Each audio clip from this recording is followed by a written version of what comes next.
नमस्कार दोस्तों and welcome back to my channel जहां आपको मिलता है सिर्फ और सिर्फ एंटरटेनमेंट। और आज मैं लाया हूं कार्नेज सीरीज का फर्स्ट इशू। तो गाइस, वीडियो पे नए हो तो वीडियो को लाइक कर देना और चैनल को सब्सक्राइब कर देना।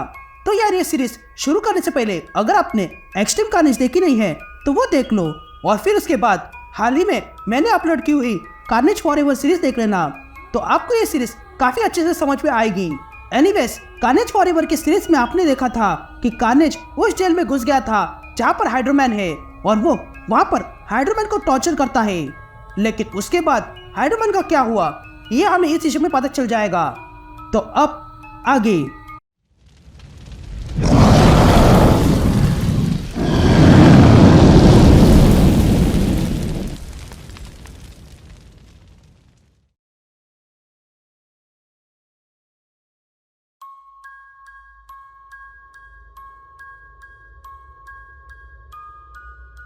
ऑलराइट गैंग, तो इशू की शुरुआत में हम एक जगह पर बहुत बड़ा एनर्जी वोर्टेक्स देखते हैं जो सब कुछ अपने अंदर खींच रहा था। और तब वो energy vortex detective Jonathan Shed को अपने अंदर खींचने लगता है।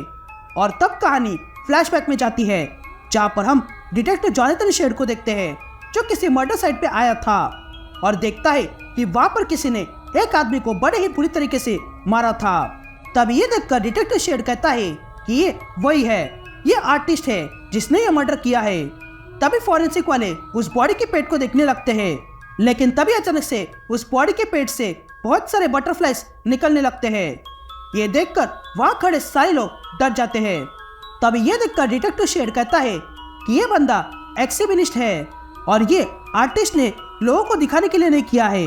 जिस पर डिटेक्टिव शेड के साथ आया हुआ ऑफिसर डिटेक्टिव से पूछता है कि अगर उसने लोगों को आकर्षित करने के लिए नहीं किया है तो फिर ऐसा क्यों किया।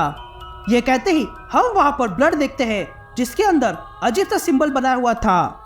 फिर सीन शिफ्ट होती है और हम एक हवेली देखते हैं जहां पर केनेथ नेली यानी कि आर्टिस्ट अपनी विक्टिम के साथ खेल रहा था।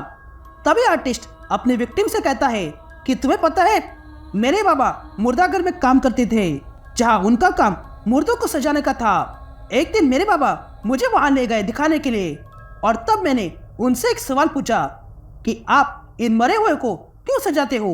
ये कहते हैं आर्टिस्ट उस आदमी को दर्द पहुंचाने लगता है। तभी आगे आर्टिस्ट कहता है कि जानते हो मेरे बाबा ने क्या कहा। उन्होंने कहा कि किंगडम ऑफ गॉड में हर एक को सजना पड़ता है। वो 63 साल के थे जब उनकी मौत लेप्रेसी से हुई। क्या तुम्हें पता है कि लेप्रेसी में लोग कैसे मरते हैं। मैं भी अपने बाबा की बात मानता हूँ, लेकिन मैं उनके जैसा नहीं हूँ। तुम्हारा खून निकला है किसी गॉड को देने के लिए नहीं, बल्कि उसके लिए जिसे मैं बुलाना चाहता हूँ। मैंने आसमान में ड्रैगन्स को देखा और तब से जान गया हूँ कि ये गॉड्स है और मैंने उसके सर पर गॉड का निशान देखा है। मैं सही दिन और सही समय पर उसका नाम लेकर खून निकालता हूँ। तो मेरे गॉड, क्या तुम मुझे सुन रहे हो। ये कहते ही वहाँ पर कार्नेज आ जाता है और उसके सर पर वही निशान था जो हमने ब्लड में बना हुआ देखा था। तभी कार्नेज वहाँ के आर्टिस्ट से कहता है केनेथ, तुम आजकल बहुत बिजी हो, क्या तुमने मुझे बुलाया। क्या तुम्हारी माँ ने बताया नहीं कि बुरी चीजों का नाम लेने से क्या होता है। क्या तुम मेरे फैन हो। ये कहते ही सीन शिफ्ट होती है और हम डिटेक्टिव शेड को देखते हैं जो हॉस्पिटल में आता है और अपने साथी से पूछता है कि मुझे यहाँ क्यों बुलाया। जिस पर डिटेक्टिव शेड का साथी कहता है कि हमें थोड़ी देर पहले एक आदमी मिला जिसका बहुत सारा खून वेस्ट हुआ है। हालांकि डॉक्टर्स ने उसे खून चढ़ाया है, लेकिन फिर भी हालत नाजुक है। उसे यहाँ लाते समय वो कह रहा था कि वो किसी किलर से बचा है और वो किलर का कहना था कि वो उसे एक हसीन मौत देना चाहता है। ये कहते ही डिटेक्टिव शेड उस सर्वाइवर से मिलने जाता है जो वही आदमी है जिसे थोड़ी देर पहले आर्टिस्ट टॉर्चर कर रहा था। तभी वो आदमी शेड से कहता है कि मुझे कुछ ज्यादा याद नहीं है, लेकिन मेरा बहुत सारा ब्लड वेस्ट हुआ था, लेकिन मैं उस किलर के जाने के बाद जैसे तैसे भाग निकला। जिस पर शेड उस आदमी से पूछता है कि तुम्हें कुछ और याद है।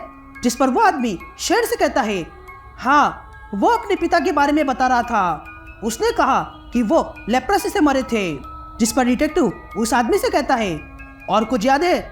जिस पर वो आदमी कहता है कि हाँ, वो किलर किसी और से बात कर रहा था जो दिखने में किसी डेविल की तरह है। तभी हमें दिखाई देता है कि उस रात क्या हुआ था जब कार्नेज वहां आया। आर्टिस्ट कार्नेज को देखकर कहता है कि मैंने तुम्हें और तुम्हारे काम को फॉलो किया है, पर यह तो अफवाह है कि क्लेटस कैसिडी जा चुका है और अब सिर्फ और सिर्फ तुम ही हो। तो इसलिए मैं तुम्हारा होस्ट बनना चाहता हूँ।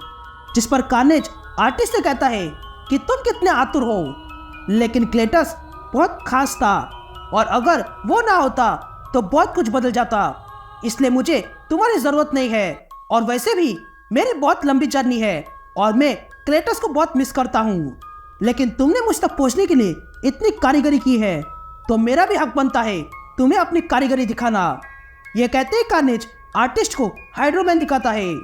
तभी कार्नेज हाइड्रोमैन की सारी पावर्स उसके डीएनए से छीनने लगता है और हाइड्रोमैन से कहता है कि तुम सोच भी नहीं सकते हो कि तुम्हारे अंदर बहुत ज़्यादा खूबसूरती है। मुझे तो बस वही चाहिए, मुझे तो बस वो एटम्स और मॉलिक्यूल्स चाहिए जिसे तुम बने हो। तुम्हारे पास पानी की इनफाइनाइट पावर है, लेकिन तुम उसका ट्रू फॉर्म नहीं जानते हो जो मैंने देखा है, और आज मैं तुमसे वो सारी पावर्स लेने वाला हूँ। ये कहते ही कार्नेज हाइड्रोमैन से सारी पावर्स छीनने लगता है। तभी कार्नेज आर्टिस्ट से कहता है, देखा तुमने, अब मुझे किसी से जुड़ने की जरूरत नहीं है, मैं हर एक काम कर सकता हूँ जो क्लेटस किया करता था।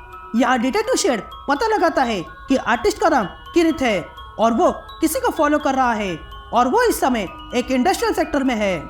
यहाँ कार्नेज आर्टिस्ट से कहता है कि मुझे अब जाना होगा, मैं अब जाके मेरा असली मकसद पता करूंगा और ये मेरा पहला कदम है अपने मकसद की ओर। और तब कार्नेज वहाँ पर पोर्टल खोलता है, लेकिन तभी हम देखते हैं कि वहाँ पर शेड आ चुका है और वो भी इस बड़े से पोर्टल को देखता है और इसी के साथ ये इशू यही कंटिन्यू हो जाता है।